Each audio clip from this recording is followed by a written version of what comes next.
Pentagon wants new hypersonic missile that outruns enemy defenses. The Pentagon's most futuristic research arm has put out a call for a missile that can outrun and outsmart the very air defenses that increasingly threaten American pilots and ships. The Defense Advanced Research Projects Agency, the Pentagon office famous for turning science fiction concepts like stealth aircraft and self-driving cars into real military hardware, wants to hear from companies and researchers about building what it calls the next-generation hypersonic cruise missile, a weapon meant to fly faster than 5 times the speed of sound while breathing its own oxygen from the atmosphere rather than carrying it on board like a rocket. DARPA's Tactical Technology Office released the request for information on August 7th,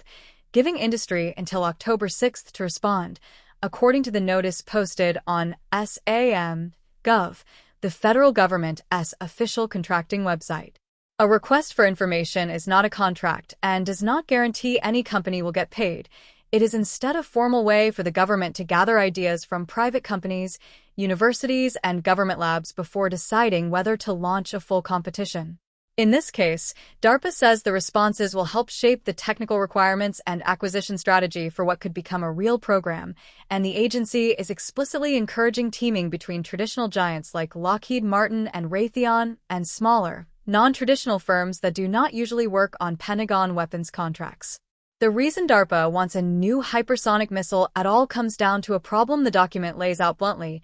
Adversary nations, widely understood in defense circles to mean China and Russia, have built increasingly sophisticated integrated air defense systems, networks of radars, missile batteries, and fighter jets designed to detect and shoot down incoming aircraft and missiles before they reach their target. Those defenses have grown capable enough to threaten the effectiveness of America's existing long-range strike weapons, the kind of standoff missiles that let bombers and fighters hit targets from a safe distance rather than flying directly over them. DARPA's own language in the request states that current hypersonic missile concepts, even ones that have already proven the basic technology works, tend to deliver only modest, incremental improvements rather than the kind of leap forward needed to stay ahead in a future conflict against a well-defended enemy. This is not DARPA's first attempt at this kind of weapon, and the new program builds directly on lessons from an earlier effort. The agency's hypersonic air-breathing weapon concept, known as HAWC,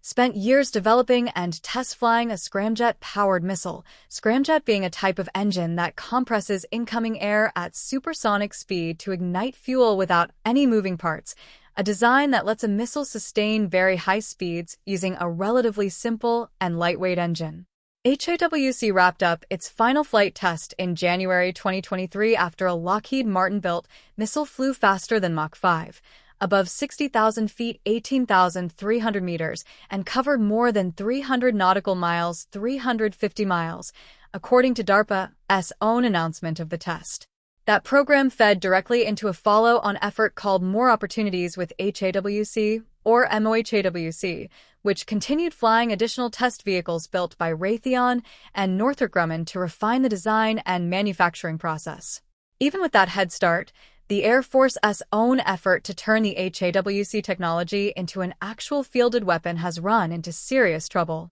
The Hypersonic Attack Cruise Missile, built by Raytheon and known as HACM, has slipped its timeline repeatedly, and the Government Accountability Office reported in July that the program's flight testing phase, already trimmed from 7 planned tests down to 5 to save money, remains at risk of further delay. HACM's initial operational capability, the point at which the Air Force can actually use the weapon in combat, has slid to fiscal year 2029, a jump of 18 months from earlier plans, and its total development cost has climbed toward $2 billion, well above original estimates. Those struggles help explain why the Air Force also revived an older, previously shelved hypersonic weapon called ARRW as a hedge in case HACM continues to stumble, and they give real weight to DARPA's insistence that the new program cannot simply repeat the same evolutionary design approach. That insistence shows up throughout the request in a requirement DARPA calls Design for Manufacturing and Assembly,